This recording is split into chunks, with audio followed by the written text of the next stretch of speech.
Ay, magandang gabi po. Malapit na madaling araw at ako'y bumabati sa inyo ng isang magandang araw ng Miyerkules. At tayo po pag-usapan natin magpatuloy ay tungkol doon sa mga pinakamainit na issue sa ngayon patungkol sa tinatawag na yung blanco na papel bago mapirmahan yung tinatawag na 2025 General Appropriations Act. So ang tanong na nagpapaiwan na siyang tinitingnan ng lahat ng mga tao kung nagsinungaling. Unang tanong dyan, nagsisinungaling ba si Duterte? Pangalawang tanong, nagsisinungaling ba si BBM?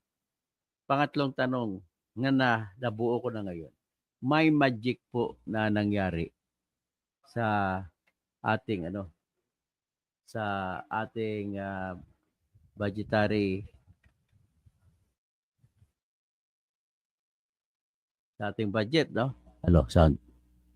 So, ngayon, parang wala. Hello, sound. So, anyway, ang mangyari ay nagkaroon po ng development. Nagkaroon ng bagong ebidensya. So, may Back Prosperes. Ako po nandito ngayon sa Bohol, no? Hindi ko na sasabihin kung saan sa Bohol. Pero nandito ako sa Bohol sa ngayon at medyo natagalan ako sa pag-umpisa ng live sapagkat yung ginamit kong bagong computer ay sinet up ko pa. At sa tingin ko naman ay ayos lang. Sound test. So ayos lang, no? Ang sa tingin ko at medyo maganda rin na dating. Anyway, ang pinaka-latest po diyan sa balitang nating pinag-usapan ay ganito. Ang pinaka-latest diyan ay nagsalita na si Congressman Raul Manuel ng Makabayan Party List at kinumpirma nga niya na yung kopya ng budget na blanco, na hindi budget na kundi yung Bicameral Conference Committee na natanggap niya sa kanyang email 7 araw bago sila magbutuhan sa House of Representatives kung aprobahan ba nila yung Bicameral Conference Report bilang isang bagong tinatawag na General Appropriations Bill. At kung maratifika ng House of Representatives, kailangan din ratifikahin din ng Senado yung kanilang kopya. At kung pareho na maratifika na pareho na pinag-isa na ang kopya, ay ibig sabihin po ay tapos na, pipirmahan na lang ng presidente si Bongbong Marcos. So ngayon parang magkaroon pa ng issue kasi ang unang pumiyok dyan ay si Congressman Ongab o Isidro Ongab na congressman sa Davao Region. At ang kanyang contention na ang natanggap niyang kopya ng Bicameral Conference Committee report na siyang pagbabasya ng budget ay mga blanco yung mga halaga na nakalagay. So, at konfirmado naman sa kanyang kopya pinakita sa publiko. So, ibig sabihin, sa batas po ng ebidensya, sa gitna ng mga ebidensya salita, laban sa dokumento, ang dokumento mas mataas ang uri ng ebidensya. So, kung ako, sana ko maniniwala sa salita ni Bongbong Marcos na hindi daw blanco o sa salita ng dokumento na nagpapakita na talagang blanco. So, ngayon, nagsalita din ngayong umaga kanina si Congressman Raul Manuel na yung kanyang natanggap na kopya sa email ay ganon din, kapareha din sa kopya na ipinakita ni Congressman Ongab. Na yung kopya naman ni Congressman Ongab, yan ang pinagbasihan ni dating Presidente Rodrigo Duterte na magsiwalat at pinuna niya ang budget na nanggaling kuno sa Bicameral Conference Committee report na blanco. Okay. Para maintindihan ninyo ang kahalagahan ng Bicameral Conference Committee report, nais ko siguro na i-explain sa inyo para maintindihan nyo kung ano yung Bicameral Conference Committee report at ano naman yung budget na pinirmahan ng Pangulo. Okay.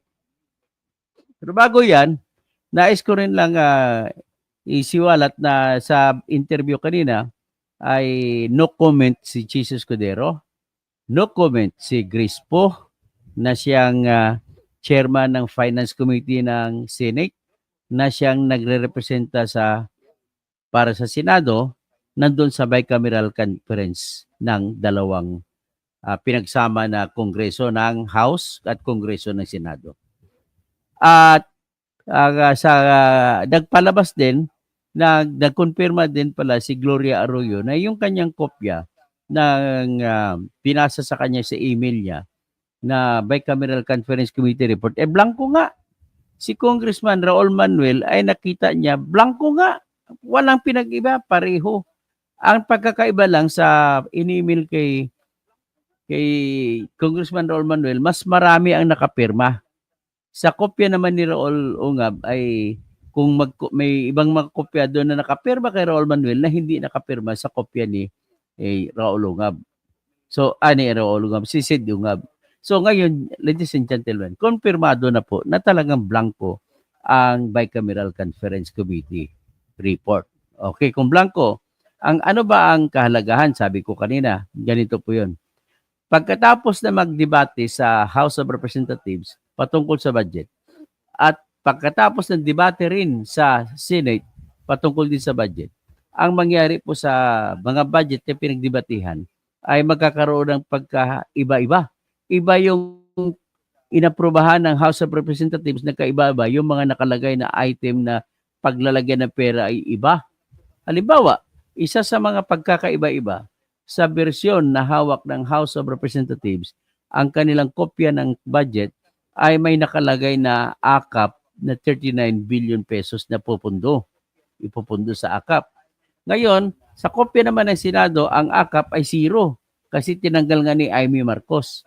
So ngayon, dahil hindi magkapareho, gagawa sila ngayon na tinatawag na pag-meeting ng dalawang katawan ng House of Representatives at katawan ng Senado. At kani-kanyang katawan ay may representante. Ang representante naman dito sa House of Representatives ay pinangungunahan ni Speaker Martin Romualdez. At ang kasama niya sa nangunguna dyan ay yung chief ng Appropriations Committee na si Elizalde Co. Okay? Ng Ako Bukol Party List. Tapos, sa kabila naman sa Senado, andun din si Jesus Cordero at nandun din si Grace Poe. So, nagkita sila ngayon, nag-meeting. Yung pagkaiba-iba, nag-usap sila paano nila isahin. So, nag-agree sila na kahit walang lamang akap, kahit piso, walang laman ang Senado, pumayag ang Senado ng grupo sa pangunguna ni Grace Poe at saka ni Jesus Cordero na lagyan ng pundo na 26 billion pesos ang tinatawag na akap. So ngayon, iyon ang naging final. At yung 26 billion na yun, nagkasundo ang leader ng Senado at ang leader ng House of Representatives sa imbis na 39 billion na gusto ng House of Representatives ay ginawa na lang 26 billion. So pinagbigyan, lumalabas na pinagbigyan o pumayag ang grupo ng Senado, sige, lagyan natin. Pero ang pagpayag ay nangyari matapos na nangako ang speaker na sa 26 billion na gusto ibilagay, 5 billion mapupunta sa mga senador. Na kung hati-hatiin mo sa 24 senadors, bawat senador ay makakakuha ng 208 million pesos na pondo sa akap. At ano naman ang gagawin ng mga senador dyan? Ipamimigay na sa mga tao. Supposedly, dapat ang DSWD ang magsasabi kung sino pagbibigyan. Pero ang problema po sa sistema, ang binagbibigyan ng DSWD ay yung mga taong nilista ni senador. Yan ang problema. Kung hindi papayag si senador, hindi mabibigyan yon. Sa kabila naman, sa House of Representatives, kung sino man ang bibigyan ng mga congressman, yun ang pagbibigyan ng DSWD. So madalit sabi, without questions any ask, sigurado tayo na gagamitin sa election itong ayuda. Siyempre, mamimigay sila kapalit ng boto. Ganun lang ho kasimple. At dagdag pa niyan, dito sa mga pondo na ibibigay nila ay hindi lahat naman ibibigay sa mga tao. Kundi, kagaya sa Kongreso, ang may tinatawag na 777 na tira. Si si Romualdez, sabi ni Mayor Benji Magalong, 7 million kukunin ng bawat congressman sa AKAP. 7 million kunin sa X na isang ayuda rin. 7 million ang kunin sa MAIP na isang ayuda rin. So magiging sa Makatwid, 21 million ang ibibigay sa bawat congressman na sumasang-ayon kay Romualdez. Sa Senado naman, nagsalita si Bato, kung sino lang ang kakampi ni Chis Escudero, yun ang bibigyan ng pundo.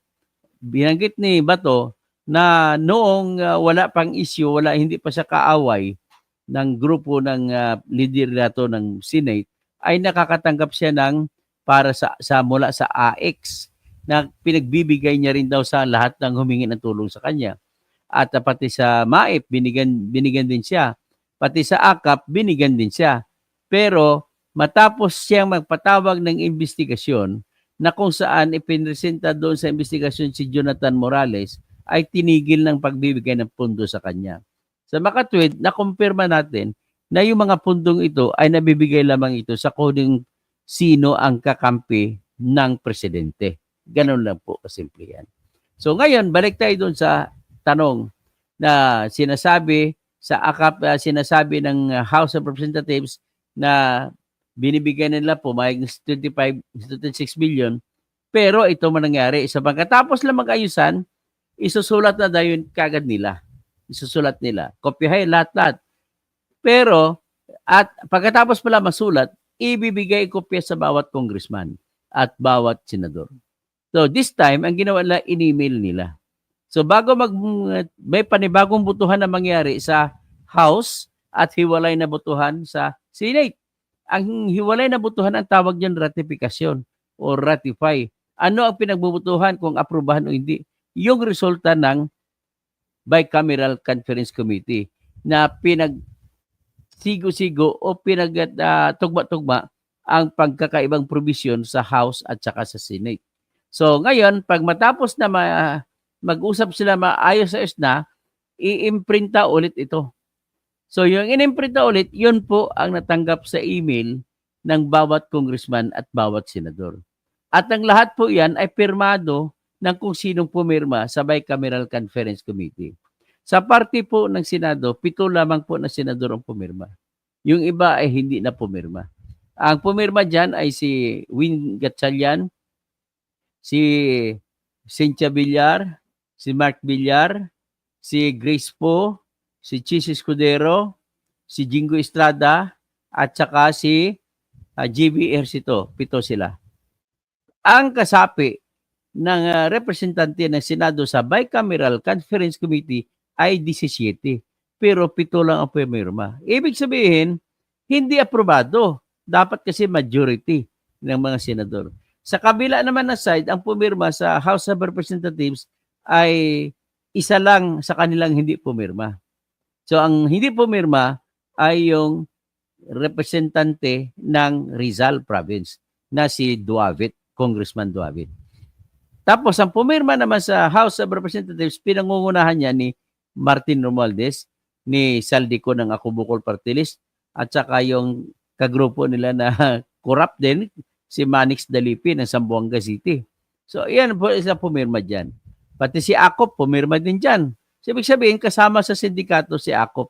Lahat po ng pumirma dyan ay kasama sa sindikato. So, ngayon, pagkatapos na pumirma sila dyan, ang pinirmahan nila, iyon po yung tinatawag na Bicameral Conference Committee. At kung aprobado na sa Senate, aprobado sa House, yun na po i-imprinta ulit ay yun na maging tatawagin na General Appropriations Bill, na yung final bill na ibibigay kay President Bongbong Marcos na siyang pipirmahan. Ngayon, naniniwala naman ako sa sinabi ni Bongbong Marcos na nang pinirmahan niya ang General Appropriations Bill ay walang blanco ayon sa kanya. Which naniwala ako doon walang blanco. Ang problema natin ngayon, paano napunta kay Bongbong na kompleto walang blanco?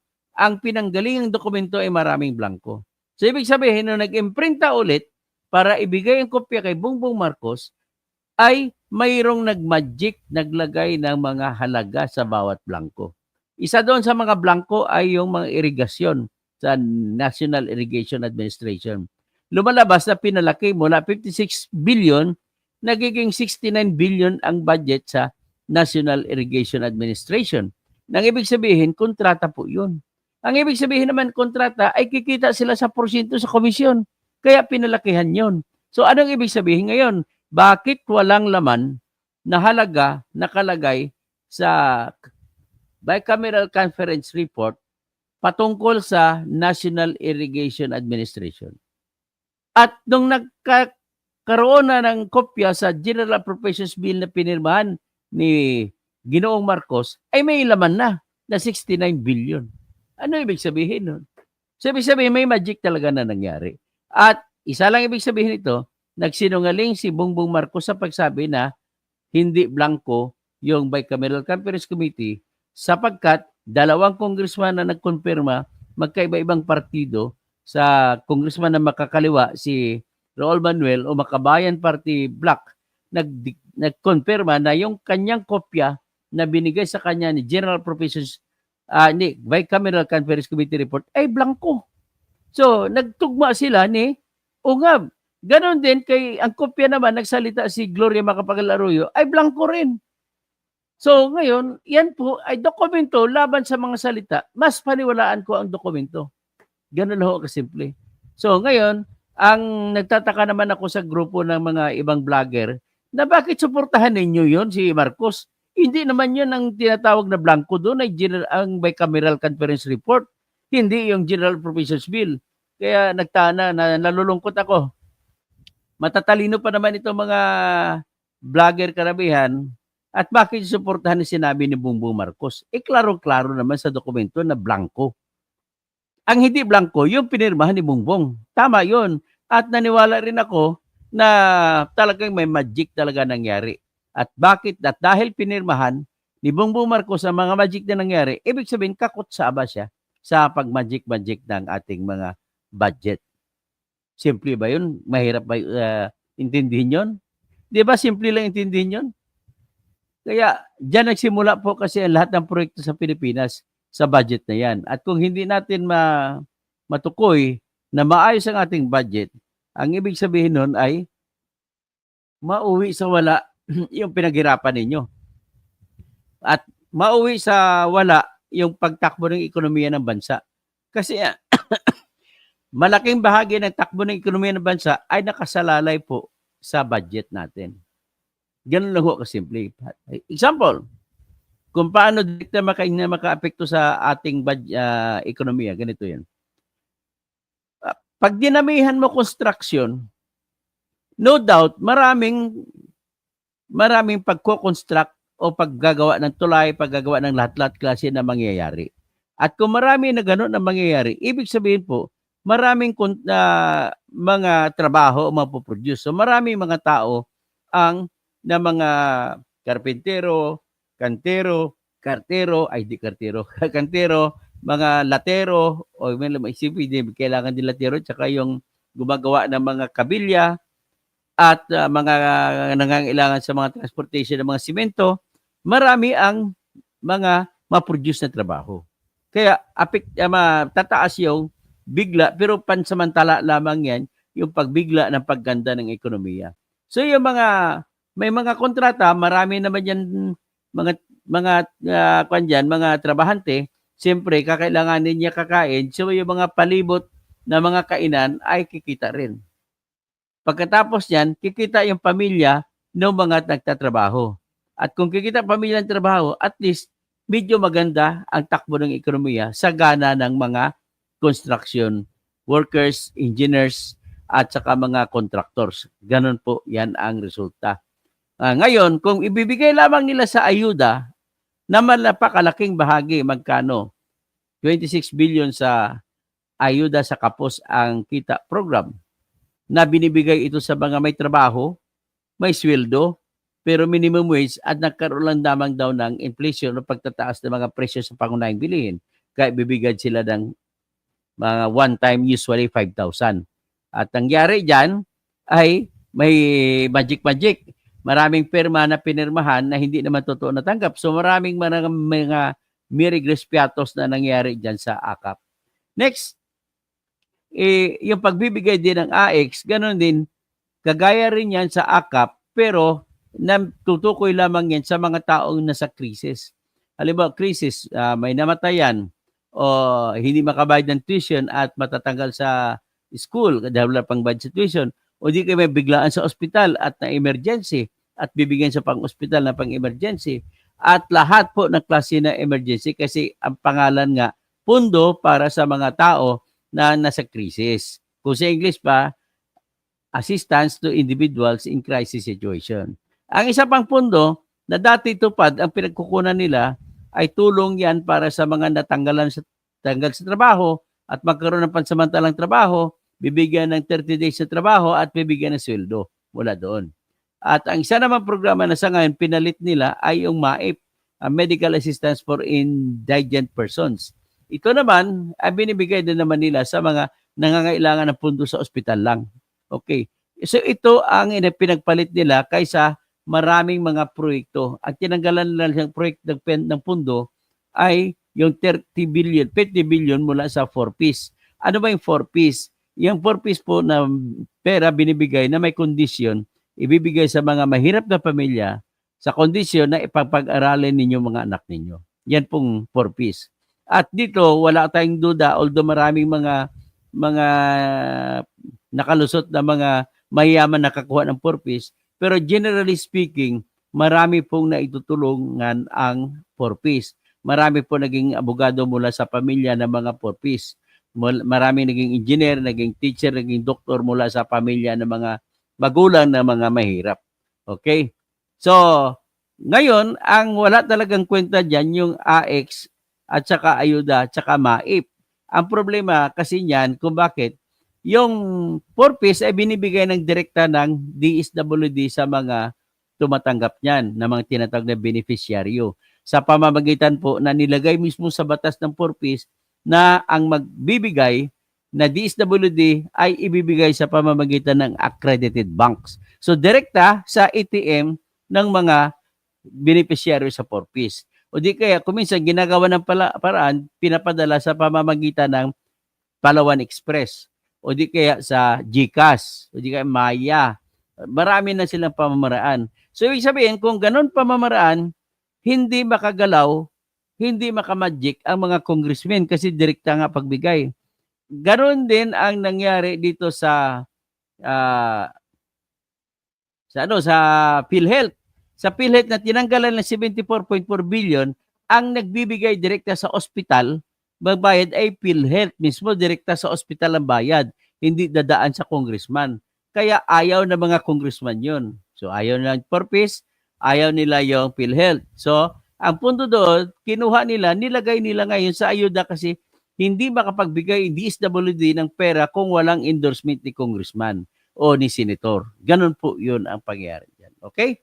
So ngayon, ipakita ko sa inyo ngayon itong mga ebidensya na nagpapakita na ito, yung papakita na si Congressman Manuel ay nagkonfirma mismo kung ano at hindi niya nabasa yung kopya na hard copy na binigay dahil po sa gahol na sa oras. So, ibig sabihin sinasadya ba ng liderato ng Kongreso na gagahulin sa oras sa mga congressmen? So, iyan ang aking tanong dyan. Tingnan natin kung papasok pa yan.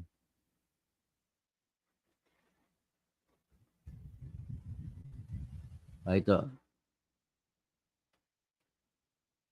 Ayan nakita ninyo. Palaki natin. Si Raul Manuel, sabi ni Raul Manuel, gipit sila sa oras. Kaya hindi niya nabusi. Pero nung binuksan niya yung email report niya, na kopya, talagang may bakante, may blanco. So sobrang ipit na sa oras talaga para mabusisi yan. Ang BICAM report ang tinutukoy ni Raul Manuel. So ulitin ko lang, ang BICAM report po ay hindi yan ang General Appropriations Bill. Kundi yan po ang kinopyahan ng General Appropriations Bill para i-aprobahan kung ano ang General Appropriations Bill. So ipakita naman natin ngayon ang kopya ng BICAM report na pirmado na may mga maraming blanco. Ito po 'yon.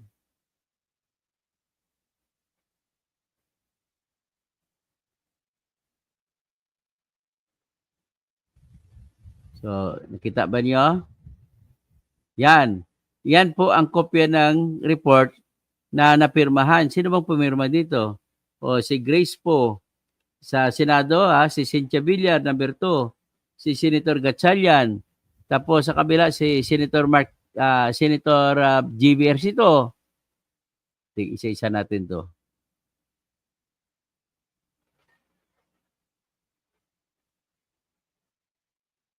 Ito, G.V. Ercito. Si Francis Tolentino, pumirma. Si Jingo Estrada, pumirma. Si Chis Escudero, pumirma. Sino pa? O ito,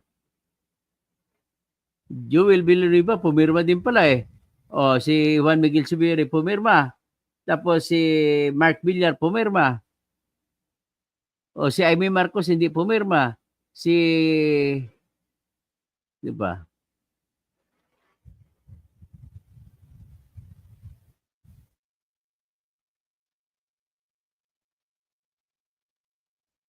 So, yan po papakita ko lang. Yan po yung papel. So mismo, kung sa papel tingnan mo ay blanco, sa papel ako maniwala. Ganun lang po kasimple. So ito ngayon ang blanco, papakita ko sa inyo mga blankong papel.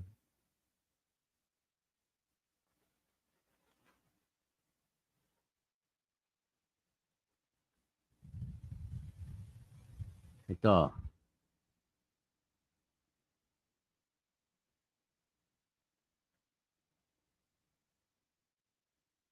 So nakita nyo na, blankong papel. So yan may dilaw, nakikita nyo, yan po yung mga blanco.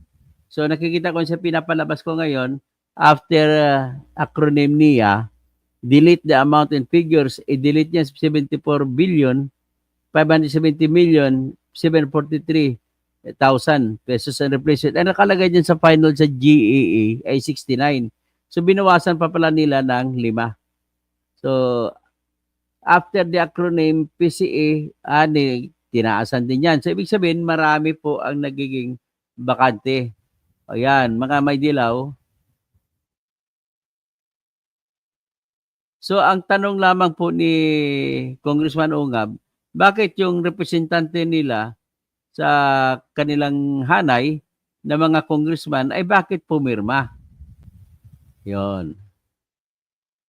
So yan po ang nakikita niyo ng mga blanco. Mga pirma niyan o mga senador na pirma niyan, saka congressmen. O pirmado ninyo, blanco. Ay nako. So paano nyo ngayon ito, blanco NIA at saka PCA. O paano nyo masasabi niyan? Paano makontrahin yan? Dokumento mismo yan. At yung dokumentong yan ay kumpirmado ni Congressman Raul Manuel na walang pirma. Ang problema ko lang, may mga vlogger sa salita, no? Na nakakalungkot. Napakasimpleng bagay intindihin. Tapos mukhang mahirap sa kanila. Ano ba, nagdedepensa kayo kay, nagdedepensa niyo si Marcos? So ang depekto dito, ganun lang kasimple Very clear ang dokumentong pinagmulan ng budget, iyon po ang may blanco. Ang budget naman na papel ay walang blanco. Klaro yan. At kung bakit walang blanco, ang tanong ko ngayon, sino ang naglagay ng amount doon at nagmagic-magic at nagkakaroon na ngayon ng pera, yung kopya na pinirmahan ni Bongbong Marcos? Yan na po, ganun na kasimple tanong dyan. Huwag na tayo wag na tayo magsabi pa kung ano. Para maintindihan ninyo, i-remind ko kayo, ginamit ko na rin ito, i-play ko dito yung sinabi ni Professor Cielo Magno na isa sa pinaka-autorisado, pinaka-expert pagdating sa budget. So pakinggan natin si Cielo Magno.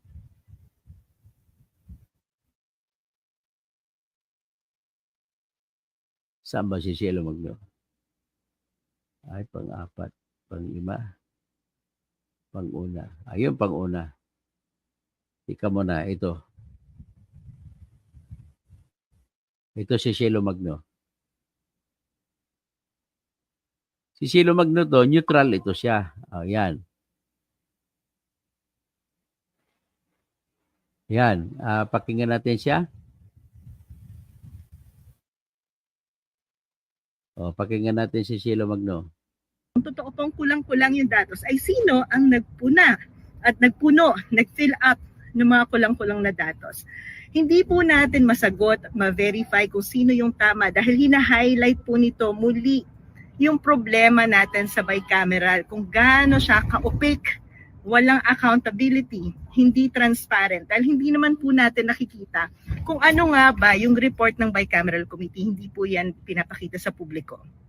Hindi po natin nakikita yung minutes, hindi natin nakikita yung deliberation, hindi natin nakikita kung sino ba sa mga congressman at senador ang nagdagdag, nag-insert ng mga kung ano-ano dyan sa bicameral committee. Kaya kung totoo itong sinasabi ni Congressman Ungab ay maaaring hindi nga valid ang pinirmahan ni Pangulong Marcos dahil kung kulang-kulang yung bicameral committee, hindi nga pwedeng magpasa. Yan ang sinabi ni ni sino to, si Professor Magno. So dadalhin ko naman kayo ngayon. Dali.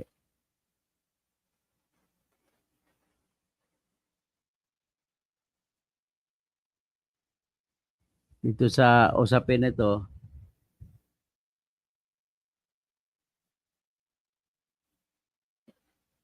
dadali ko kayo ngayon dito sa kay yung balita tungkol na may Congressman Manuel para makonfirma talaga natin kung ano nangyayari. Ang problema nito, walang umaamin na nagkamali sila. Yan ang problema kay Bongbong Marcos eh. Kasi kung bakit siya natatakot, nagagalit. Napikon siya dito eh. Sa dami-daming issue tinapon sa kanya sa drugs, tumatawa-tawa lang siya. Pero pagdating sa budget, nagagalit siya. Bakit? Anong ibig sabihin? At bakit kagalit? Pakinggan natin. Iginiit ng ilang senador na miyembro ng Bicameral Conference Committee na walang blanco sa pinirmahan nilang 2025 national budget. Nagmugiit na walang blanco ka ng pirmahan. China-challenge ko kayo na yung kopya ng email na pinadala sa inyo, iyan ay pakita sa publiko at mag-email din kayo sa akin sa totokausing@yahoo.com kung ano ang kopya ninyo. Okay, pakinggan natin mga sinabi ng senador tapos pakinggan mo ninyo ang sinabi naman ng ibang... Ayon naman sa isang kongresista na may mga blanco nga ang BICAM report na naratipikahan ng Kongreso. Balitang hatid ni Jonathan Andal. Nakakuha ang GMA Integrated News ng kopya ng BICAM report ng 2025 national budget mula kay Congressman Raul Manuel ng Kabataan Party List. Aniya, tugma raw ito sa mga blankong ipinunto sa inilabas na dokumento ni na Congressman Isidro Ungab at dating Pangulong Rodrigo Duterte. Sabi ni Manuel, ang BICAM report na ito na may mga blanko ang siya ring niratipikahan ng Kongreso. Aniya, binigyan daw ng kopya ng BICAM report ang lahat ng kongresista noong Disyembre bago ito isinalang sa plenaryo para maratipika. Pero ang problema, in-email lang daw ang soft copy nito. Kulang isang linggo bago ang ratipikasyon. Habang ang printed copy naman, ibinigay lang daw wala pa isang oras bago ito isinalang sa plenaryo. Kaya raw hindi na ito nabusisi ng maayos. Sobrang gipit ng oras talaga para mabusisi yan. Parang may end din, sa totoo lang, hindi rin agad nakita yung mga blanks, no? Kasi nga, hindi tayo sanay na may mga ganon. Ngayon ko lang na-encounter na nag-ratify ng budget, meron pala mga blanks. Sa pagsusuri ng GMA Integrated News, ang pahinang ito halimbawa ng dokumentong hawak ni Ungab, pareho ang mga blanko sa dokumentong hawak ni Manuel. Pero kapuna-puna na mas marami ang mga nakapirma sa dokumentong mula kay Manuel at iba ang pwesto ng ilan sa mga ito. Sinusubukan ng GMA Integrated News na makakuha ng opisyal na kopya ng BICAM report mula sa Kamara.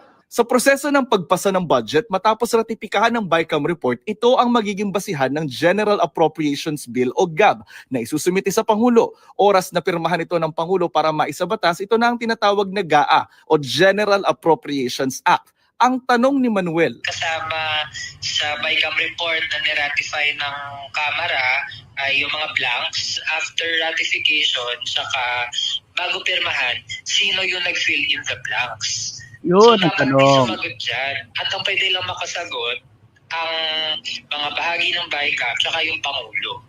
O yan, ha? pati mismong kapatid ng Pangulo na si Senadora Amy Marcos, sinabi noong Disyembre na hindi siya pumirma sa BICAM report dahil blankong papel daw ito. Sinisiguro ko sa taong bayan na hindi ako kailanman pumirma ng anumang papel hinggil sa budget ng 2025 o sa BICAM report na yan na nagsusulong na magbawas ng pera sa mga lehitimong proyekto. Paano ko naman pipirmahan ang blankong papel? Sinubukan ng media na kunan ng bagong komento si Senator Amy pero tumakbo ito. Sabi naman ni Senador Win Gatchalian at Joel Villanueva Kampado kasi- na miyembro ng BICAM at Pumirma pumirma sa eh. BICAM report, Hindi walang blanco hindi sa naturang dokumento. Sa akin and my team, wala kami nakitang blanco. Kasi dapat Kasi- balanse, yun ang tinitignan namin parati. So, I have a whole team na tinitignan yung budget bago ko pinipirmahan. Wala akong nakita na blanco. Wala akong nakitang blanco whatsoever. Ang But challenge ko sa inyong dalawa, nakatanggap naman kayo ng email ng kopya. I-email nyo sa amin sa totokausing@yahoo.com. Email nyo ang kopya na natanggap ninyo para malaman natin kung nagsasabi kayo ng totoo. Ha, Joel? Tsaka si Win Gatchalian? Oh. hindi ko rin sinasarado yung mga rumors na naririnig natin na may mga ilan na wala pang item. Ayaw naman magkomento ni Senate President Siya pa tong traidor, si Jesus Escudero. Siyang otak na tong budget na to, na puno ayuda eh. Liza Escudero at Senate Finance Committee Chair Grace Isa Poe pa ito, sa Kamara si Grace po. Ito mga kakampil na kakutsaban na. naman wala pa rin komento sina Speaker Martin Romualdez. Kaliwa, yan si Elizalde ko ng Ako Bukol Party List. Sa kanan ni si Elizalde, si Romualdez, na puro ayuda ang laman ng kanilang budget. At dating House Appropriations Committee Chair Zaldico. Nauna nang sinabi ni Pangulong Marcos na nagsisinungaling daw si Duterte dahil wala raw Kahit ayaw ko kay Duterte, pero sa question na ito, hindi siya nagsisinungaling. Totoo sinasabi niya. blanco sa pinirmahan niyang General Appropriations Act. Jonathan Nandal, nagbabalita para sa GMA Integrated News. O sige, Otes, klaro na sa inyo na itong usapin ito sa ngayon ay talagang ang numero uno na may kasalanan dito sa grupo naman ni Marcos. Sa grupo talaga ni Marcos ang problema. Diyan, sa kabila ng lahat ng mga merong ganong dyan, titingnan natin itong isa. Si ano pala yan, si Professor Magno, may program siya. At ladies and gentlemen, may ipapakita ko sa inyo na isang tao na sana siya ang naging presidente ng Pilipinas. Tingnan ninyo. Ang kwento po nito, isang taxi driver sa Iloilo ay ang kanyang pasahero nakaiwan ng bag na may laman na 2.4 million pesos. Sinauli niya, dapat ito ang ating gawing opisyal ng bayan. O, tingnan nyo si taxi driver, mamang taxi. No. At least proud ako. Galing ito sa Iloilo, mga Ilonggo. Ibig sabihin, honest ang Ilonggo. Ayan. Pero maraming Ilonggo na kawatan. O, ayan. So, nakita nyo yan. Siya po ay sa kanyang taxi na minamaniho, may naiwang bag na may lamang 2.4 million pesos. At sinauli niya sa kanyang pasahero. So, anong pangalan? Basahin natin ang kwento. Bagaman magiging malaking tulong sana sa kanilang buhay ang 2.4 million pera na nasa bag na naiwan ng pasahero sa kanyang taxi, pinili po pa rin ng isang taxi driver sa Iloilo City na dalhin at ipagbigay alam ito sa pulis para maibalik sa tunay na may-ari. So, ibig sabihin, hindi niya malaman sa mga pasahero niya kung sino sa mga pasahero na nakaiwan. So, pinagpaubaya na lang niya sa pulis. Kinwento ng taxi driver na si Anthony Barredo Aguirre, residente ng Barangay Amparo sa Pabilla, Iloilo, na nakauwi na siya nang tumawag ang kanyang operator at nagtanong kung may naiwan na bag na may sa kanyang taxi. Nang suriin ni Aguirre ang passenger side ng taxi, doon na niya nakita ang isang bag na nasa ilalim. Sa halip na napag-interesan, dinala ni Aguirre ang bag sa police station.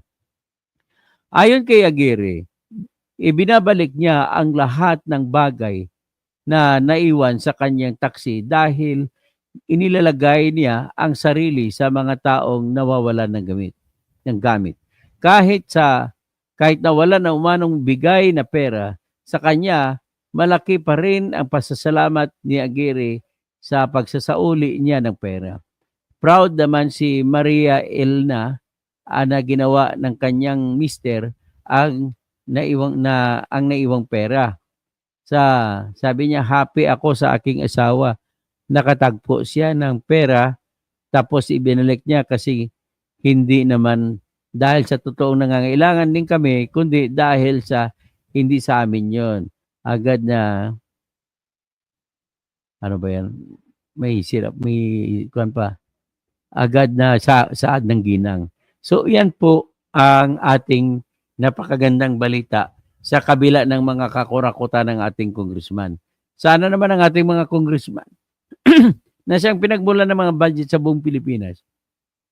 Sila ang mag-una ng revolusyon ng katapatan at katotohanan. Dapat honesty is the best public policy na dapat sundin pa rin. So yan po ang ating ngayon sa ating tinatawag na ating programa sa ngayon. Okay? So at least siguro mag-shoutout na lang ako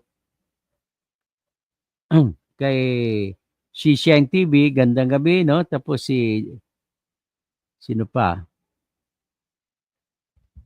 Siya ang pinakaunang pumasok, si Shishine. Si Pres Perez, Mayap Abak, si Rinaldo Mendiola, good evening, good morning na ngayon. Tapos sino ang dapat magpapaliwanag? Sino ang fill in the blanks? Yun ang tanong, kung sino ang nag-fill in the blanks. Meron po, sabi niya, Manong Riban Channel, loud and clear, Sir Toto. Yawn, shout out sa inyo, Dr. Toto. Good evening po at sa lahat dito. First time po sa live nyo. Maraming salamat, Francis A. Carl McShort, good evening, Dr. Toto. Renato Serra, Dr. Toto, good morning, watching from New York City. Macbon, Magic, Doc, 2 questions na nasa number 11 sa baluta si Bong Revilla at saka yung hindi na nahanap ang report ng UNTV na nakakuha sila ng printed copy ng BICAM report. Ganun ba ang UNTV? At least may nakita pa rin. Sana UNTV, bigay na ninyo. At hindi naman magsuspetsa ang tao sa inyo. Manong Riban Channel, nice headset, no, Kapsat. Okay. Janila, good evening po, Dr. Toto and everyone. Shishine TV, Janela, LPJ Bongbong must show GAA evidence that Digong was lying. Digong is also shouting out to the people not to pay taxes. Is that not a clear inciting to sedition? If Bongbong is not a weak leader, as Digong had insulted him, he would sue him and jail him for inciting to sedition. Ganito po I will lecture you on about inciting to sedition, lahat ng klaseng inciting to rebellion. Ang mga kaso pong yan, ang inciting po ay hindi magiging inciting kung walang na-incite. So, ibig sabihin, pakitaan mo na ng pruweba na marami ang sumunod sa panawagan. Bago mo kakasuhan ng inciting to sedition o rebellion, ang isang tao na nanawagan. Hindi ko mo nagsigaw sa ay inciting na yon. Okay? Kagaya kay Dado Clemente, na kapitan, sumigaw siya, pero wala namang sumunod. Ibig sabihin, nobody was incited. If nobody was incited, then it cannot be considered as inciting. So ngayon, ang batas kasi natin, nakakondisyon niya na mayroong sedition na nangyari o mangyayari pa lamang. Kagaya kay President Trump, nag-inciting to sedition siya sapagkat noong January 6, 2020, ay nagsigaw-sigaw siya na dinaya siya. At nagdulot yan sa mga diehard Trump supporters na magmamas up o dudumugin nila, dinumog nila ang Capitol kung saan ang mga congressmen at mga senador nag-uusap. At nang pinasok nila, binasag ng mga bintana. Kaya merong sumunod sa mga panawagan ni Trump. Yun naman po ay klarong-klarong inciting to sedition na ginawa ni Trump. Bakit sedition? Ano man pagkaiba sa inciting to rebellion at inciting to sedition? Ang inciting to rebellion ay yung pag-incite, pagpanawagan na magre-rebelde. At ang pakay sa panawagan na may gumagalaw ay para agawin ang kapangyarihan ng pamahalaan. Okay? So ito naman, kung sedition, ay maggulo lang. Basta maggulo lang, gaya ganon.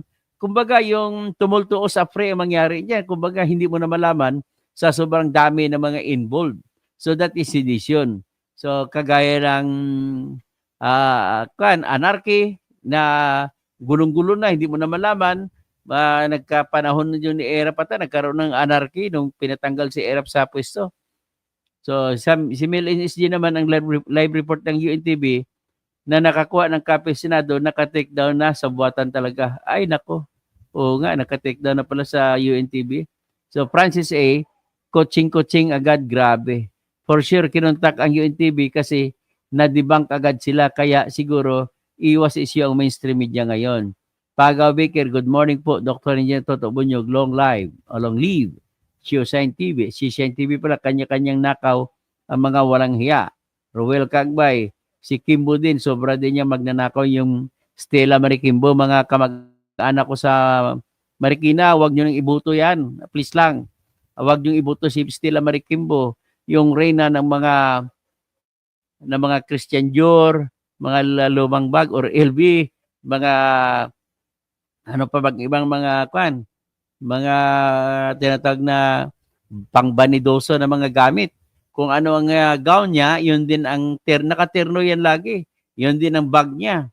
So ngayon, ang hindi lang dyan siguro Christian Dior, yung panty niya, kung siya suot, tsaka bra niya. Ay nako talaga, pasensya na talaga Miss Ma'am Stella Marikimbo, but the way I look at you, sabi niya, totoo naman, summa cum laude, graduate ito sa University of the Philippines, sa Diliman. Nagsumma cum laude yan.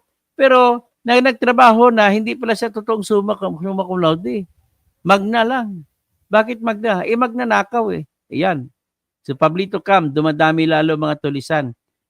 Prosperous, the Magic Committee. Oy, tama, Magic Committee tawag pala doon. Francis, pasok ba yan sa betrayal? Yes, pasok na pasok sa betrayal of public trust. Tinraidor nila ang tiwala ng bayan sa pamamagitan ng pag-magic ng budget ng bayan. Basti Sagmita, ang problema ito rin, sino man sa dalawa, BBM ay di pwedeng idemanda o sampa ng kaso dahil sa immunity of parliamentary privilege, ganoon din ang mga congressman. Hindi, makasasampahan natin yan. May parliamentary, hindi hadlang ang parliamentary privilege sa criminal case. Ganun lang ako simple. Criminal case ibabanat sa kanila. Tapos si Pablito Cam, Grace po, sinira pangalan ni FPJ. Tama po kayo. Si Imelda Sinoy Talaugong, good evening Dr. Toto Bunyog Kausing. Tapos Romel Bengson, magandang umaga po Dr. Engineer Toto Kausing, hinintay na lang namin ang hudyat mo para sa kampanya niyo mabuhay. Salamat po. Presperes, lam na mga di na babalik. Amy Batogo, yung mga hindi pumirma. Yes, in fairness to them, hindi sila pumirma. Ferdinand San Juan, good morning po Engineer Dr. Toto Bunyog. Katotohanan, Kausing mabuhay at kailangan po kayo ng ating bayan. Hontiveros, hindi rin pumirma si Risa Hontiveros. Si Minda Diaz, dami sinatongs na approve without thinking. Yan, tanggalin ng mga senador na yan, hindi man lang pala nagtatrabaho, pirma lang ng pirma. Ang worst case ay hingi pa sila ng makikihati pa sila sa mga nakaw. Bumabagsak na ekonomiya ng Pinas, sabi ni Presperes. Advantage sa aming mga FW, tumaas ang palitan. Yes. Janila, Geosign TV, hello po. Alex Ulin, good evening, Dr. Engineer Toto, watching from Kapalonga, Camarines Norte. Oy. Bakit hindi nasalita si Grace po, Saldico at Romaldes? Si Chis, iwas pusoy. Sa imposibleng hindi alam ng mga senador yan. Kasi si Amy nga nakapag-speech pa eh.